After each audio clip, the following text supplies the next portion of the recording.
Mmetukaribisha kama Wakamba, mmetukaribisha kama Wakamba, hatuone makaribisho tena.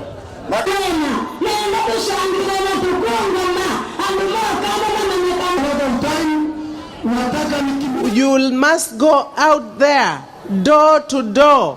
Ukiongea, ukiingia kwa matatu, ukiingia nyumbani yako, ukipigia mzee chakula, ukisafisha watoto, yoyote ukifanya, ongea tu tafadhali, ongea Raila Amolo Odinga. Raila Amolo Odinga. Tukifanya namna hiyo atakuwa round moja tu. First round atakuwa already ako na 60%. There will be no procurement unless that money has been allocated. Kwa hivyo ikiwa unapatiwa biashara, pesa yako iko tayari katika account. Hatutaki pending bills iweze kuzidi. Pili, tutakaa chini na hao watu wote wenye kudai. Tukubaliane, tumerithi deni, lakini lazima Mombasa pia iendelee, si ndio?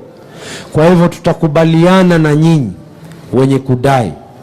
Njia tutawalipa mdogo mdogo, muhimu muwe mumelipa pesa yenu, ama namna gani?